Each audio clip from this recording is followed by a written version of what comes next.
Thanks for join Global Tutorial Bernard Simamora, SSI, SIP, SH, MH, MM. Subscribe, like, and share. Selamat mengikuti. Kepemimpinan. Topik kedua dari 50 topik. Kepemimpinan, manajemen, dan administrasi. Bagian pertama. Orang awam sering mencampuradukan konsep kepemimpinan, manajemen, dan administrasi serta konsep pemimpin, manajer, dan administrator. Menurut James A. F. Stoner, manajemen adalah proses perencanaan, pengorganisasian, memimpin, dan mengendalikan upaya anggota organisasi dan penggunaan sumber daya organisasi lainnya untuk mencapai tujuan organisasi yang telah ditetapkan. Manajemen adalah proses di mana tujuan dicapai. Manajemen sebagai suatu proses, di dalamnya mengandung berbagai implikasi sebagai berikut. 1. Adanya rangkaian kegiatan usaha kerjasama, dalam mencapai tujuan. 2. Sebagai rangkaian kerjasama, mengandung arti pula serangkaian kegiatan, interrelated activities, yang di dalamnya mencerminkan kegiatan merencanakan, mengorganisasikan, memimpin, dan mengawasi. 3. Sebagai suatu proses kegiatan dalam rangka mencapai tujuan dipergunakan pula berbagai sumber daya berupa manusia, dana, sarana, dan berbagai informasi. 4. Dalam proses kegiatan, manajer bertanggung jawab atas tercapainya tujuan-tujuan yang telah ditetapkan. Dalam kerangka manajemen sebagai suatu proses, ada 4 macam peranan penting bagi para pemimpin. 1.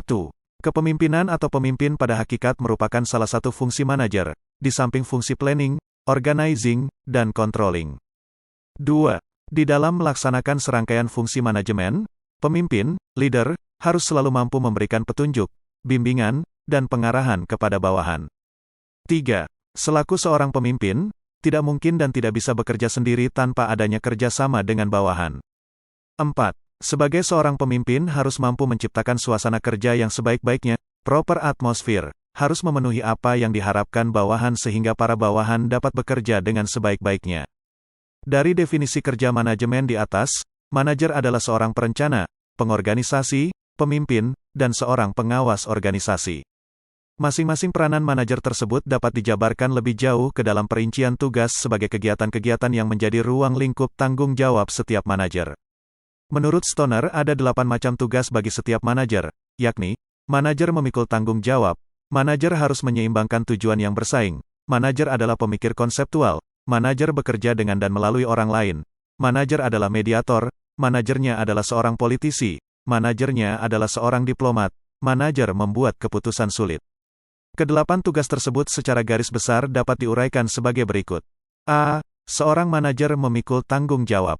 Keberhasilan dan kegagalan organisasi mencapai tujuannya, mutlak merupakan tanggung jawab manajer, termasuk tanggung jawab dalam hal 1. Menyelesaikan masalah-masalah khusus, 2. Mengadakan evaluasi terhadap tugas-tugas yang dilaksanakan, 3. Melakukan kerjasama dengan bawahan dan sekaligus bertanggung jawab atas segala aktivitas bawahan. B. Manajer harus mampu menciptakan keseimbangan dalam rangka mencapai berbagai tujuan yang saling bersaing, antara lain, 1. Manajer selalu dihadapkan berbagai hasil, problem, dan kebutuhan organisasi, 2. Seorang manajer harus bertindak adil terhadap bawahan, tugas, problem, dan kebutuhan karena keterbatasan sumber yang ada, 3. Seorang manajer harus mampu menentukan hal yang perlu diprioritaskan dan hal yang perlu ditunda, 4. Manajer harus mampu melihat dengan tepat para bawahan yang diperlukan untuk melakukan pekerjaan-pekerjaan khusus, dan mampu membagi-bagi pekerjaan kepada semua bawahan yang dapat dilaksanakan secara efisien dan efektif. C. Manajer adalah seorang pemikir yang konseptual. 1. Setiap manajer adalah analis, mereka harus mampu berpikir hal-hal yang positif, menyelesaikan masalah melalui pemecahan yang visible. 2. Berpikir secara menyeluruh dan abstrak. D. Manajer bekerja melalui orang lain. 1. Melalui orang lain berarti bahwa manajer bekerja bukan hanya dengan bawahan, melainkan juga sesama kolega dan atasan. 2. Manajer juga berfungsi sebagai channel of communication dalam organisasi. 3. Bekerja sama untuk mencapai tujuan jangka panjang maupun menyusun rencana untuk mencapai tujuan tersebut. E. Manajer adalah seorang penengah karena, 1. Dalam kehidupan suatu organisasi, ada kalanya terjadi perselisihan pendapat, baik dalam tingkat intern maupun ekstern. 2. Akibat perselisihan, mempunyai dampak semangat dan produktivitas kerja bahkan menyebabkan pula hilangnya kepercayaan para pekerja dalam organisasi. 3. Dalam situasi konflik manajer perlu turun tangan. F. Seorang manajer adalah seorang politisi. Sebagai seorang politisi, seorang manajer harus mampu bertindak persuasi dan berkompromi demi pengembangan tujuan organisasi dan perlu adanya penyebar jaringan kerja yang lebih luas dengan para manajer lain. G. Manajer adalah seorang diplomat. Dalam peranannya sebagai seorang diplomat, seorang manajer merupakan wakil resmi pada berbagai macam dan tingkat pertemuan, demikian pula dalam hubungan kerja sama dengan organisasi di luarnya. H. Manajer adalah pengambil berbagai keputusan yang pelik. Sebagai pengambil keputusan, seorang manajer dihadapkan kepada berbagai macam pendapat tentang kebijaksanaan organisasi dan sebagainya. Di samping 8 macam tugas-tugas manajer menurut Stoner, Henry Minber berpendapat bahwa, walaupun ada perbedaan peranan di antara para manajer, tetapi pada hakikat setiap manajer mempunyai serangkaian peranan yang sama. Serangkaian peranan manajer tersebut dapat dijabarkan ke dalam berbagai subperanan sebagai berikut. A. Peranan yang bersifat interpersonal. Dalam peranan yang bersifat interpersonal meliputi 3 macam peranan seperti, 1. Figurehead. Sebagai pimpinan satuan organisasi kadang-kadang harus tampil dalam berbagai upacara resmi dan undangan, misalnya hadir dalam upacara perkawinan anggota stafnya, menghadiri upacara-upacara pelantikan dan sebagainya. 2. Berperan sebagai leader, penggerak. Dalam hal ini, seorang manajer harus mampu memberikan motivasi kepada setiap bawahan, memberikan bimbingan sehingga bawahan dapat dibina dan dikembangkan dalam pelaksanaan tugas. 3. Berperan sebagai penghubung. Dalam hal ini, manajer harus mengembangkan hubungan kerjasama, bukan hanya dengan bawahan melainkan lingkungan kerja di luar satuannya dalam saling tukar-menukar informasi. B. Peranan yang bersifat informasional. Menerima dan menyampaikan informasi adalah peranan penting bagi setiap manajer, sebab dalam setiap pengambilan keputusan manajer perlu informasi. Ada 3 macam peranan yang bersifat informasional seperti berikut. 1. Peranan sebagai pemonitor. Dalam arti setiap manajer harus selalu mengikuti dan memperoleh segala macam informasi seluruh proses kegiatan di satuan kerjanya. 2. Peran sebagai diseminator. Seorang manajer harus selalu memberikan informasi kepada bawahan setiap hal yang berkaitan dengan satuan kerjanya.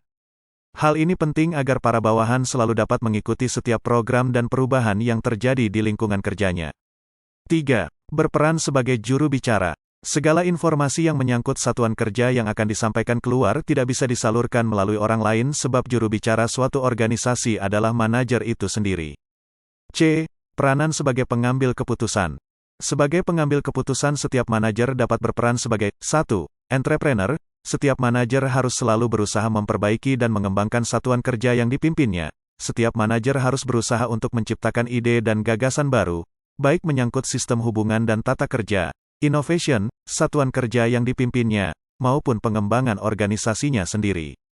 2. Orang yang selalu mampu mengatasi segala macam kesulitan, disturban change handler.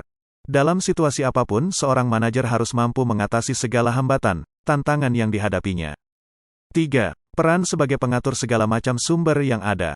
Setiap manajer bertanggung jawab mengatur segala macam sumber daya tenaga manusia, dana, waktu dan prasarana sehingga masing-masing sumber dapat dimanfaatkan secara efisien dan efektif dalam mendukung pencapaian tujuan organisasi. 4. Orang yang berhak mewakili dalam setiap hubungan kerja dengan satuan kerja di luarnya. Setiap organisasi apapun memerlukan kerjasama, bantuan, konsultasi, dan dukungan dari luar. Dalam hubungan keluar baik yang bersifat kerjasama, konsultasi, dan sebagainya, seorang manajer bertanggung jawab dan mempunyai kewenangan sepenuhnya mengadakan hubungan kerja dan sebagainya. Stephen Robbins mendefinisikan manajemen sebagai suatu proses menyelesaikan aktivitas secara efisien dengan atau melalui orang lain. Aktivitas dan fungsi manajemen dan administrasi lebih banyak kaitannya dengan suatu organisasi, sedangkan kepemimpinan merupakan konsep umum yang tidak hanya dikaitkan dengan suatu organisasi. Kepemimpinan selalu muncul jika ada upaya mempengaruhi seorang individu atau kelompok orang baik dalam hubungan dengan organisasi ataupun tidak.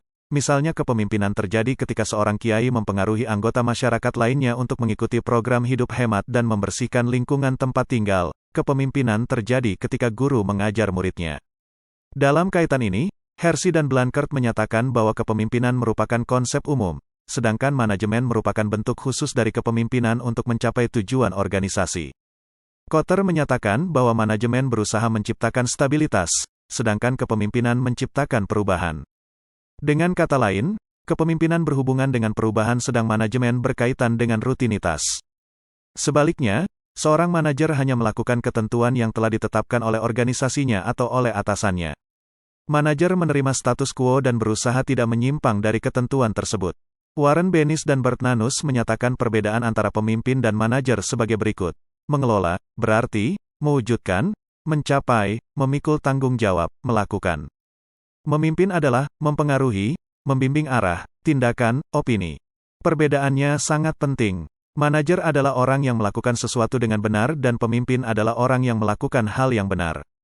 Perbedaannya dapat diringkas sebagai aktivitas efektivitas visi dan penilaian versus aktivitas penguasaan, efisiensi rutinitas. Warren Bennis dan Joan Goldsmith melukiskan perbedaan antara kepemimpinan dan manajemen sebagai berikut, mengelola adalah tentang efisiensi. Memimpin adalah tentang efektivitas. Mengelola adalah tentang bagaimana caranya. Memimpin adalah tentang apa dan mengapa. Manajemen adalah tentang sistem, pengendalian, prosedur, kebijakan, dan struktur. Kepemimpinan adalah tentang kepercayaan terhadap orang-orang.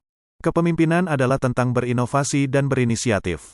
Manajemen adalah tentang menyalin, tentang mengelola status quo. Kepemimpinan itu kreatif, adaptif, dan tangkas. Kepemimpinan melihat pada cakrawala, bukan hanya pada garis bawah. Sungguh pun demikian, kepemimpinan hanya dapat berhasil jika didukung oleh manajemen yang kuat dan manajemen yang kuat hanya dapat mengembangkan organisasi jika dipimpin oleh pemimpin yang kuat. Itulah materi topik kedua tutorial kepemimpinan. Channel ini akan sangat membantu masyarakat umum dan mahasiswa yang sedang kuliah di perguruan tinggi manapun di Indonesia. Ratusan video tutorial S1 Ilmu Hukum, S1 Ilmu Pemerintahan, S1 Ilmu Komunikasi, S1 Ilmu Manajemen, S1 Ilmu Administrasi dan lainnya disajikan. Video tutorial dituturkan dan disubtitelkan agar dapat ditonton, dibaca sambil didengarkan. Jangan khawatir jika tidak langsung paham. Untuk pemahaman yang lebih baik, putar dan dengarkan video tutorial berulang-ulang. Subscribe dan like, agar Anda mendapatkan update tutorial lainnya. Bagikan juga link video ini, agar teman lain juga mendapatkan manfaat channel ini.